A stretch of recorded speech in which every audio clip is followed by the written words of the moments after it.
Welcome to the Student Housing Insight Podcast, where we are putting you in touch with the people who bring student housing to life.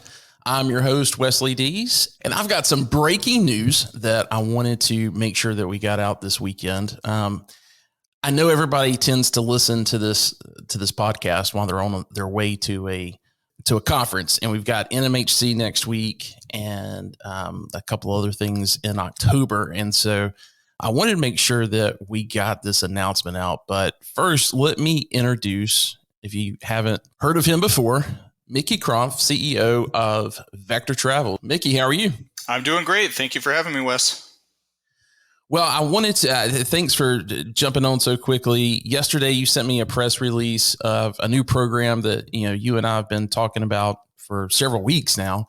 And it's gotten a lot of traction with student housing operators, and you wanted to make sure that everybody knew about it. And I said, you know what, we should probably just get the word out on the podcast as well, because we've got the conference coming up. I know folks are going to be listening to it, and this could be something really important that they could talk to you about at the NMHC conference in Miami next week. So, because you will be there, and this would be, If you're an operator, if you're a manager, and you found yourself in a situation where you've got some vacant units, if you haven't heard of Vector before, you want to make sure that you pay attention to this episode. So, Mickey, what you sent me yesterday was called Vector Guarantees. For anybody that may not know about Vector Travel and what you do, just give us a quick overview of that, and then we'll get into this announcement about Vector Guarantees. Yeah, thank you, Wes. Yeah, so Vector is a multifamily hospitality company, which traditionally was founded to provide a revenue share arrangement. So basically to allow multifamily companies, including student housing businesses and properties, to participate in the upside of short-term rentals in their properties, namely around activating vacant units and monetizing those, generating additional NOI. My background included a prior business in which I actually ran a fund that did guarantees. And it was through that experience that I realized there was an opportunity in the multifamily space for a revenue share partner. Well, fast forward, almost 5 years now since founding Vector, and countless interactions and deals that have gone south around the variable rate model.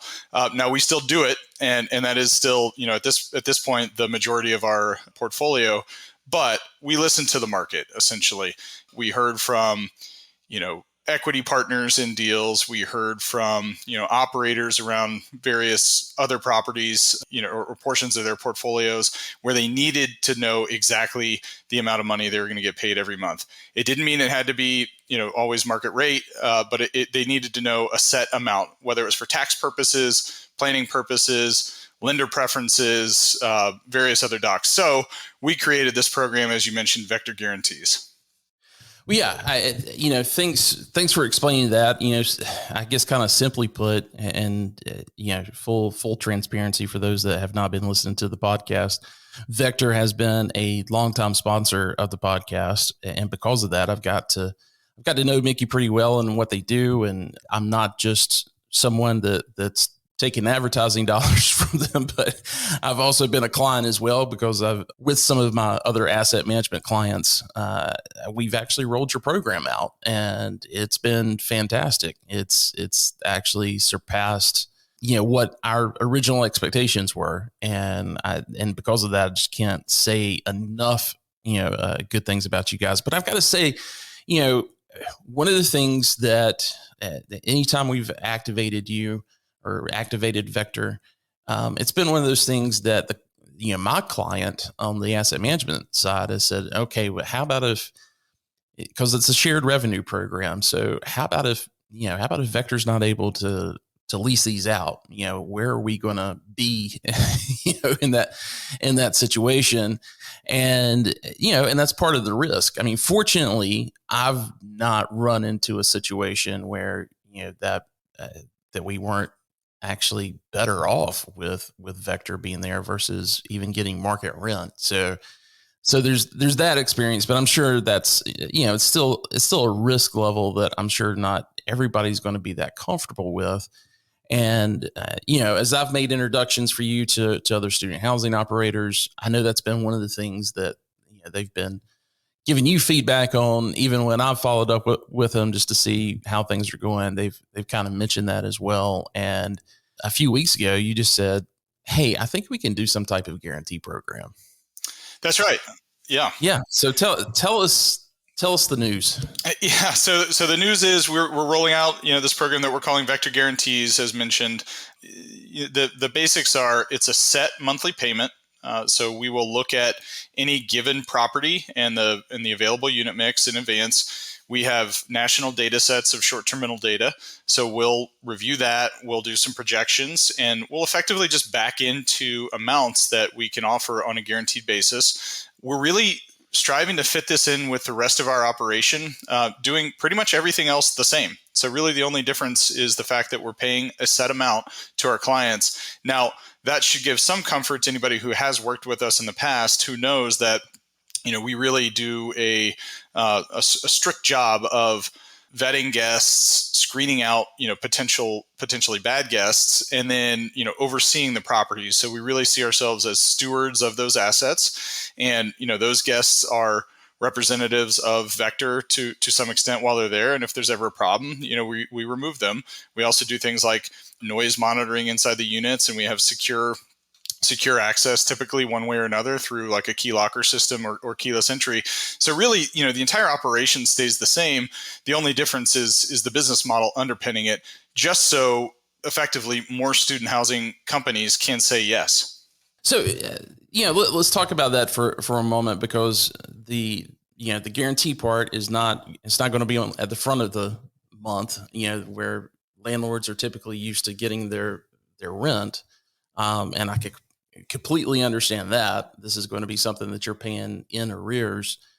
Give me a little bit of a breakdown of what that timing looks like. I'm assuming if this was a plan I had in place on October 1st and you guys were activated, this is probably something towards the middle of November that we would get the first payment on. That's right. Yep. Okay. Yeah. And so it basically just fits in with the rest of our operation. Right now, all of our clients, that we operate for the month, we close out the month, process those payments to everybody by the middle of the month. And so we're simply fitting this into that same schedule, albeit with a set payment schedule. So in some ways, some of the accounting is actually simpler for us. But yeah, it's building upon what we're doing. I think it reflects the confidence that we have in our inputs, and as you mentioned before, that sort of question or just fear from everybody, that loss aversion, risk aversion that most people seem to have when something is new and different. We're over that hump a little bit, right? Because we know how to operate in effectively any type of property in any market, and we're willing to do that as long as we can operate legally. Gotcha. So let's go over a couple of things that have to be in place for someone to qualify for this program. Obviously, let's talk about the actual apartment unit. It does have to be a fully vacant apartment. Vector's not putting, backpack travelers and those types of people in with, students who are living there permanently. So it does have to be a fully vacant apartment. How many apartments will Vector onboard, for a property? Yeah, so I think that this will be music to the ears of some of the listeners.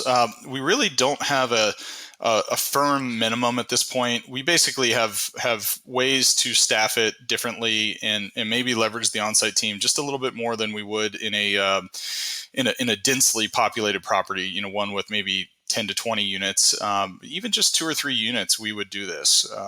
So really it's just fully vacant units. Is there any kind of short-term rental data out there that we can review? We'll also pull in hotel data to the extent that there isn't robust short-term rental data.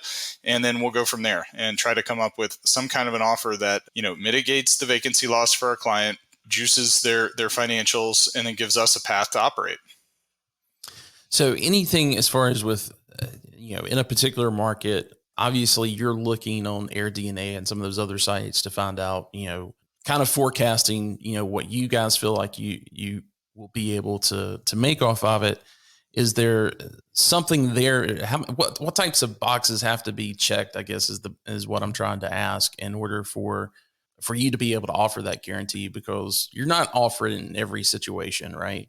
Yeah, yeah. So I mean, I think we need to be able to get to some comfort level of offer. We don't want to insult anybody, but there has to be some amount that's worth it to the counterparty. And then, yeah, it does come down to, I guess, just generally building a case for demand. Although, as we've discussed in the past, just having a university nearby typically is a built-in demand driver. So, and it's not, don't just think college football games or whatever, because we're already into that season. Universities draw in travelers throughout the year, and also midterm stay candidates, people that need a place for, say 30 days or 40 days at a time. Your properties can serve that purpose as well. And so yeah, so that's part of it. And then, as I mentioned before, regulations are the other part. So if there are no regulations, like in a lot of really small college towns, then no problem. If there are regulations, then we just want to work within those. And then we'll also look at the zoning of a building. So maybe there's short-term rental residential regulations, but maybe there's another path with zoning of the property having some kind of alternate use potential. And so we can go down that path as well.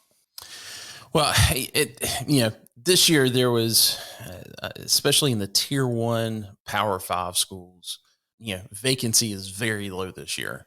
And so, I know in a lot of those markets, if you're a manager, or if you've got a property in those markets, this may not be something that really resonates with you this year, because, you've been able to meet your numbers. You may not even have a fully vacant apartment that's even available. I would say that, if you're in a tier 2 or a tier 3 school, don't be afraid to reach out to Mickey, because I've seen in some areas, very, very rural areas with a tier 3 school that, because they have a nearby hospital, there's traveling nurses and that type of thing. And because it is so rural, there is very limited opportunities with hotels. And so this is something that actually works out really perfect in those situations. So you never know who's actually looking on Airbnb and those sites in order to find something in your community, in your area. So I mean, maybe you can echo that a little bit, but that's been my experience. Yeah, you're right, Wes. And so what's interesting about a lot, not all, but many of these tier 2 and tier 3 college towns is the fact that they're under hoteled.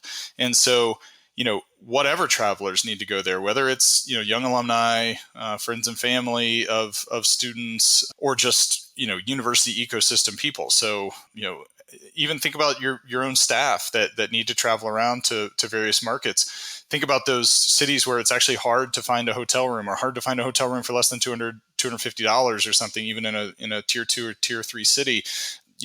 There's potential there, and you may not think about it on the front end, but we usually just let the data tell us, and then we can go from there. But yeah, plenty of surprises when we pour through the short-term rental data.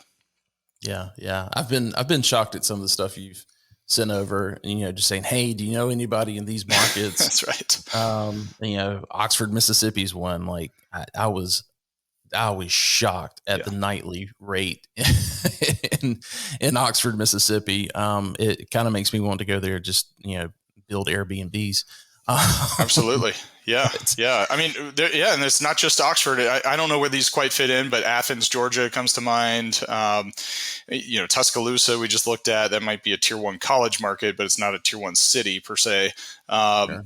Pretty solid, robust rates. And we've operated in plenty of other college markets in the past and currently do. And, we're at least able to generate solid occupancy, 60 to 70% in most of these markets on a consistent basis. Yeah. Well, look, I'm excited about this. I'm excited to, tell colleagues about this, because I think this is a way to, certainly get them over the hump and get them comfortable with, with this whole idea of integrating short-term rentals into their community. And honestly, I think after the first year, they'll probably come back to you and say, okay, if we go on rev share, how much money would we have actually made? Well, you know what, Wes? That's one of the things when you and I started talking about this, maybe, 4 to 6 weeks ago, that I realized was that in general, conventional, especially Class A assets in tier 1 markets, already went through this process of getting guaranteed income from short-term rental companies But that started back in like 2015. And, my last company was part of that, but we were even on the tail end. There were already like the Saunders of the world, which is now a publicly traded company that had that model. They were going out and leasing the units and then running their operations. Well, that helped kind of cross the chasm for short-term rentals within conventional. It didn't happen to the same extent within student housing for various reasons, but that's where we are now. There's this opportunity, I think, and in some ways it's still a version of the partnership approach that we've taken in the past, right? Like, the furniture that's there, we're going to use it and we want to use it and we'll take responsibility for it. And, utilities are generally already taken care of. We're going to leverage that as the framework. And then, we know how to operate inside student housing buildings. We've operated in student housing assets, in the same asset in some cases for 3+ years. So I think that our track record with the partners that we've had is a good one, and I think that offering this guarantee is basically the wedge. It as you just said, it opens up the opportunity for a relationship with a new company, and in new properties, and then we can build it from there. Well, great. Well, I'm ready to get this out to everybody and make sure they know what you guys are putting out there. So, if they want to follow up with you and get some more information, where's the best place for them to go to get that? Well, since we're here on Student Housing Insight, I think vectorstays.com/SHI /SHI. And so, just register your information. You can put in a single property or just put in something and we'll make sure to follow up. It's okay if it's 10 assets. It's okay if it's one asset. We'll look at anything and look to make it work for everyone. Well, fantastic. Well, I appreciate you doing that for our audience, and I'll see you next week in Miami. Sounds good. Safe travels. All right. Thanks, Wes.